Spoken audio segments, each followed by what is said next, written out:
2019 నుంచి 2024 మధ్య ఆనాడున్న వైకాపా ప్రభుత్వం హడావుడిగా ఎలాంటి ముందస్తు చర్యలు తీసుకోకుండా ముందుగా అనేక సంస్థలతో వ్యక్తులతో సంప్రదించకుండా ఒకేసారి ప్లాస్టిక్ని నిర్మూలించటం, ఫ్లెక్సీలు నిర్మూలించటం, రేపటి నుంచి అమల్లోకి వస్తుందని చెప్పటం అంత హడావుడి నిర్ణయం తీసుకున్నారు. కానీ ఆచరణలో అనంతరం ఆ నిర్ణయాన్ని అమలు చేయడానికి ఎలాంటి ప్రయత్నం జరగలేదు.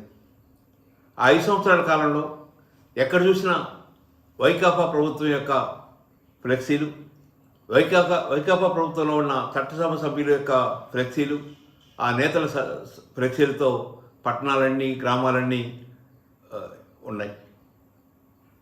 కానీ ఈరోజు మళ్ళీ అదే పునరావృతం అవుతూ ఉంది.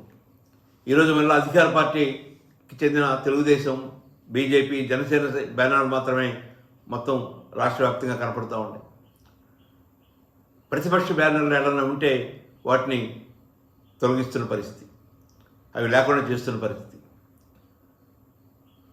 కేవలం అధికార పార్టీ యొక్క నేతల యొక్క బ్యానర్లు, ఫ్లెక్సీలు మాత్రమే కొనసాగుతున్న పరిస్థితి చూస్తాం. ప్రజల్లో పెద్ద ఎత్తున చర్చలు నిర్వహించి అనేక సంస్థలతో మాట్లాడి ఒక మంచి వాతావరణాన్ని సృష్టించి ప్లాస్టిక్ లేని సమాజాన్ని సృష్టించుకుందాం, ఫ్లెక్సీలు లేని నగరాలని, పంచాయతీలని ఏర్పాటు చేసుకుందాం.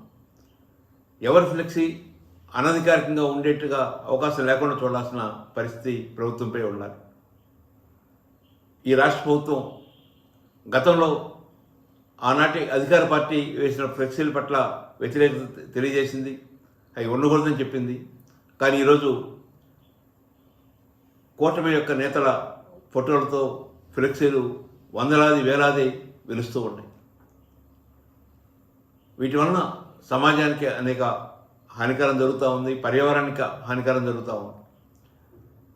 కాబట్టి ప్రజల్లో విస్తృత చర్చ నిర్వహించి ఈ ప్లాస్టిక్ని నిర్మూలించడం, ఫ్లెక్సీని నిర్మూలించడానికి ఈ రాష్ట్ర ప్రభుత్వం కృషి చేస్తుందని ఆశిస్తున్నాను.